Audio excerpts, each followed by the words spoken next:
Olá, estamos de volta com Frente a Frente, que recebe hoje o deputado Arnaldo Jardim, ele que é do Cidadania de São Paulo, reeleito, e estará no Congresso no ano que vem com uma série de discussões importantes em pauta.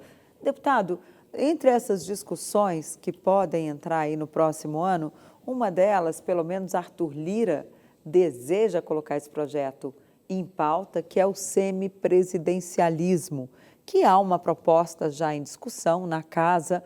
Isso pode avançar ou com esse novo governo? Isso era um projeto em caso de reeleição de Jair Bolsonaro e que a ideia agora é colocar isso na gaveta. Como é que o senhor acha que isso deve se processar ali no Congresso? Não vejo nenhum apelo nisso, não vejo nenhuma demanda do ponto de vista da sociedade, não vejo nenhuma demanda do ponto de vista de entes políticos, né? O parlamento delimitou as suas atribuições, acho que isso está, de alguma forma, estabilizado, né? Então, acho que reforma política que nós podemos pensar, eu acho que ela pode se concentrar em um tema básico, que é o fim da reeleição. Eu sinto que, depois de mais esse processo eleitoral e acúmulos que foram feitos, se for fazer uma enquete hoje, posso estar me arriscando, né? Mas se for fazer uma enquete, eu acho que fim da reeleição e mandato de 5 anos formam uma grande maioria. Agora tem que fazer dentro do ponto de vista da Câmara e da Câmara, né? E tem que fazer um plebiscito para isso, para definir isso por um plebiscito? Por que um plebiscito? Acho que não é necessário. Acho que isso pode ser feito pelo próprio parlamento, né? Mudanças que vão nesse sentido do ajuste, da mesma forma que está produzindo efeito essa questão que nós conversamos há pouco tempo de concentração de partidos. Então, são coisas que se combinam nisso, né? Acho que essas duas medidas fazem consenso. Se você for me perguntar, por exemplo, Arnaldo, discutir a obrigatoriedade do voto, acho que não tem consenso. Se você for discutir coincidência de eleições, acho que não tem consenso. Mas esses 2 pontos, eu acho que são 2 pontos que evoluiriam, eu acho que são muito positivos, né? Está muito claro. Também acho que não deve ser tocado, Zé. Continua assim, né? Continuar dessa forma. O dinheiro é o suficiente? É maior do que deveria? Como é que o senhor acha? Acho que o dinheiro é mais do que suficiente. Poderia ser menor o dinheiro disponibilizado. 6 bilhões, né? 5 bilhões. Acho que poderia ser menor, tá certo? E acho que com isso nós vamos fazendo ajustes, entendeu?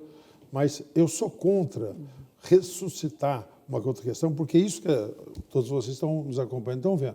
Isso que a Denise falou é de uma profundidade. Ela falou assim, é rediscutir o regime político que nós vivemos, a participação e a divisão entre os poderes. Eu acho que abrirmos essa discussão agora, repito, sem ter um movimento da sociedade, sem ter um apelo por conta disso, não é necessário.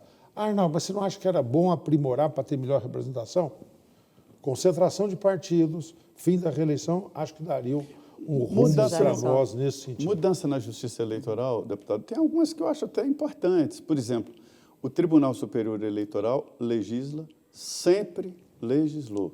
A justiça eleitoral é especial, ela admite, primeiro, ela admite consulta, que as outras justiças não admitem, e ela legisla. Quando ela normatiza, é uma legislação, e isso é um papel do Congresso Nacional. Há quem queira, existem lá 4 emendas nesse sentido, de levar isso para o Congresso. Isso mesmo. O TSE legisla, ou seja, regulamenta os pontos vagos, e isso seria rediscutido no Congresso. Quer dizer, isso também pode ser colocado, não? Muito. Acho que isso tem uma linha ali que... Isso é um dos aperfeiçoamentos. Aí não estamos falando em fazer nenhuma mudança estrutural, não estamos falando em inviabilizar o Tribunal Superior Eleitoral, mas estabelecer os limites para a sua atuação e definição do ponto de vista de legislação. Acho que isso daí é uma coisa muito importante. Você acha que a Justiça Eleitoral exagerou nestas eleições? Porque apareceu demais, né? Sem dúvida, sem dúvida. Teve um protagonismo muito além daquilo que era de se esperar, da mesma forma que nós tivemos um ativismo judicial no país no período recente muito acentuado, né? Mas a justiça sempre é provocada, né? Pelo menos eles dizem isso. Olha, nós tivemos esse ativismo todo porque nos provocaram, né? Foram à justiça pedir que ela se pronunciasse a respeito. É por aí ou ela extrapolou mesmo mesmo sem ser provocado. A provocação só surge por conta dela ter otimismo, né? Senão vira aquele negócio, o ovo ou a galinha, né?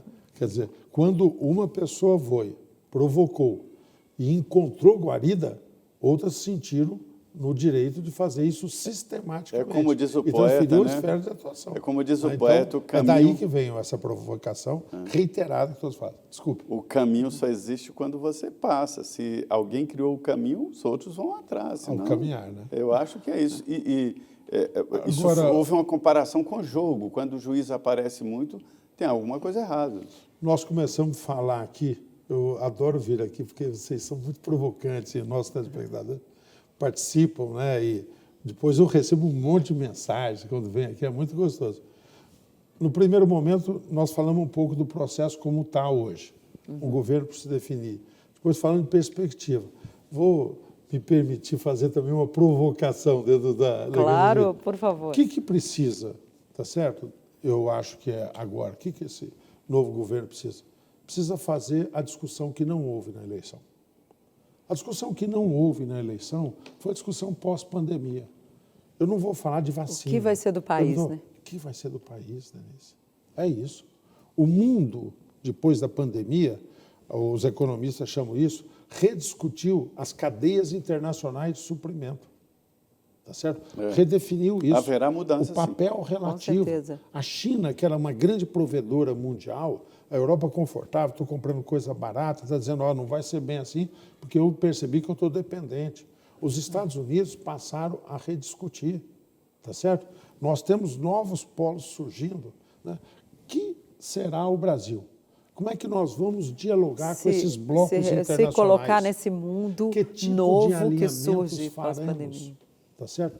Nós precisamos de ter e sair dessa armadilha que nós estamos do baixo crescimento. Nós estamos há décadas, e isso não é problema do último governo, é um problema, nós estamos há décadas crescendo muito pouco, tá certo? Aonde que nós vamos crescer? Em que setores o Brasil tem vantagens competitivas e comparativas em relação aos outros países do mundo? Eu sou entusiasta, por conta do compromisso que eu tenho do agro que tem que ser claramente compromissado com a sustentabilidade. Eu tenho entusiasmo com a questão das energias renováveis. O Brasil pode ser o líder dessa nova economia de baixo carbono. Não tem produz biocombustível como nós produzimos. Tem a nossa Amazônia. matriz energética tem a ver. Então, o Brasil pode ser o líder disso no mundo. A gente precisa evidenciar que o álcool é um programa nosso que está sendo copiado por alguns países num nível bem menor, e nós somos campeões dessa tecnologia, né? Metade dos combustíveis que movem os veículos é o etanol que vem da cana que você produz. E cada vez que você planta a cana, ela cresce e você corta, ela sequestra carbono da atmosfera. E qual é o tá futuro? Qual é a maior aposta para o Brasil? O etanol ou o carro elétrico? Porque isso, todo mundo diz assim, para a Europa o bom é carro elétrico porque eles não têm como produzir etanol, mas para nós seria melhor o etanol. A gente que gosta de acompanhar muito esse segmento, vocês sabem, eu sempre lidei com isso, tem um sujeito chamado Pablo Deci. Você já ouviu falar nele, não? Não. Pablo Deci é uma figura muito interessante. Ele é um argentino que ele presidiu a Volks aqui no Brasil e, por consequência, da América Latina. E ele, depois de anos aqui convivendo, e com muito entusiasmo com relação ao nosso etanol e com relação ao híbrido, que é o elétrico combinado com o etanol, tá certo? Ele foi e assumiu, há 3 meses atrás, a presidência da Volks nos Estados Unidos, tá certo? E anunciou há 2 semanas todo um desenvolvimento de carro híbrido lá nos Estados Unidos também. O futuro, eu não tenho dúvida, tá certo? Nós temos discutido muito isso, é o etanol combinado com o elétrico no carro híbrido. A Toyota já fez essa opção, a Honda já fez essa opção também, várias montadoras internacionais, tendo o Brasil, inclusive, como uma base, estão buscando cada vez mais caminhar nesse sentido. Eu participei de um congresso sobre carro elétrico e ficou muito claro isso aí, a dificuldade de alguns setores de produzir a energia elétrica.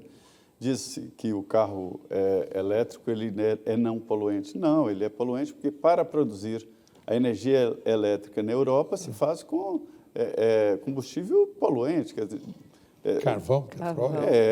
E nós ainda temos o sol e o vento aqui que está produzindo aí uma quantidade boa de energia, acho que 30%. Que coisa fantástica, o crescimento da energia solar, da fotovoltaica, foi uma coisa assim maravilhosa. E agora nós temos... Devo te confessar que a minha maior surpresa foi a retomada forte e internacional da energia nuclear. Eu sou um defensor da energia nuclear. A Alemanha tomou uma decisão, tá certo? Logo depois do problema que aconteceu lá em Yokohama, lá no Japão, né? Com a usina nuclear, a Alemanha suspendeu as operações, a França não fez isso, né? Acho que nós temos que pensar com os cuidados devidos, segurança, na energia nuclear. São usinas menores, né? Muito mais eficientes. Isso. É possível reenriquecer as pastilhas, Pois né? você está craque no negócio. Que beleza. Conversa com Que você. bacana, muito legal. É isso Não, mesmo. mas é isso Mas mesmo. antes disso, no Brasil, nós temos essa coisa do sol, que é extraordinária, dos ventos. Aí. Então, nós temos um grande... E nós temos, sabe o quê? Pode anotar isso, que vale um dia uma conversa mais longa, Denise, que é biogás e biometano. Do mesmo jeito que nós temos o etanol, o biodiesel, o bioquerosene e tal, nós vamos ter o biogás. Imagine tudo isso. Nós nos consolidamos agora como o maior exportador de proteína animal do mundo. Somos primeiro de bovino, segundo de aves, quarto de suíno. Você juntar tudo aquilo lá para produzir gás. É interessante, Denise, que a gente que lida muito aqui com política, a gente não vê muito esse debate na política. Verdade, vê assim quem vai ficar com qual precisa, ministério. Né? E precisa debater, né? Projeto o grande do país. assunto em que do momento setores é o país vai crescer. Aonde que nós somos melhores que o resto do mundo, porque em vez de ficar tal partido quais são as nossas indicar, vantagens, não sei para Quais onde. são as nossas vantagens para poder pra chegar fazer lá? O quê? Para fazer o quê? Tem que ver quais são as nossas vantagens para poder chegar lá, né? Para chegar, para conversar de igual a igual com os países do primeiro mundo, né? Isso é muito importante. Agora, o senhor acha que a nossa classe política e este governo estão maduros para entrar nessa discussão? A gente viu que o presidente eleito, o presidente Lula, começou o primeiro grande compromisso dele foi a COP27, mas até agora a gente ainda não viu para que lado vai, né? Se vai realmente apostar nessa virada aí do Brasil rumo ao desenvolvimento sustentável. Qual é a sua aposta? Você me perguntou se os políticos e o governo estão maduros para isso. Eu vou falar de um outro lado. Acho que a sociedade está madura e está exigindo isso. Então, acho que, por convicção ou por conveniência, que são as duas coisas sempre que movem, o homem e as suas circunstâncias, né? Tá certo? Nós vamos ter que responder a isso. Há uma exigência hoje da sociedade, uma exigência que vem dos jovens que falam na questão da sustentabilidade, uma exigência que vem das empresas que só conseguirão vender se tiver esse compromisso muito claro, vem de uma sociedade organizada, vibrante, pedindo esse compromisso também. Então, acho que tem sensibilidade e eu não tenho dúvida.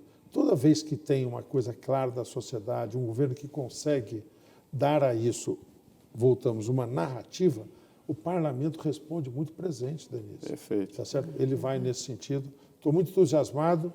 Acho que nós vamos ter um belo ano de 2023. Que o signo seja reconciliação e progresso. Né? Perfeito. O deputado Arnaldo Jardim, que foi reeleito, agora entra no 5º mandato. Deputado, como é que o senhor está nas mídias sociais? Dá um endereço aí. Estou aprendendo aí o direito, mas olha, no Instagram é Arnaldo Jardim Oficial. Quero muito que vocês me sigam No lá Insta, né? e façam as suas muito, observações. Twitter também, Arnaldo Jardim. E Face, não, né? Já... Facebook um pouco menos. Instagram e Twitter são as ferramentas de redes sociais que eu mais uso. Deputado, muito obrigado por sua presença aqui nessa bancada importante do Frente a Frente. Muito obrigado, Zé. Muito obrigado por essa oportunidade. Denise, querida, muito obrigado. Viu? Bom vir aqui ver um debate da qualidade, como vocês sempre promovem aqui. Aprendemos com isso. É disso que o país precisa, é isso que nós merecemos. É isso, o deputado Arnaldo Jardim é um deputado amigo aqui da Rede Vida. Denise, minha parceira de sempre aqui dessa mesa redonda, boa noite, Denise. Pois é, boa noite, Zé Maria, boa noite, deputado. Obrigada por ter aceito o nosso convite e boa noite para você que esteve até aqui conosco até essa hora. Até semana que vem. Pois é, e nós estamos aqui, um olho na política e outro na transição. O Geraldo Alckmin é forte, viu? Competente, fazendo um bom trabalho aí na coordenação do grupo de transição cotado para ser ministro aí de vários setores. Queria agradecer muito a sua presença, a sua participação aqui no Frente a Frente e dizer que continue aqui na Rede Vida. Começa agora o Jornal da Vida, com as notícias nacionais e do mundo inteiro, as notícias nossas de cada dia. Muito obrigado, viu? Boa noite.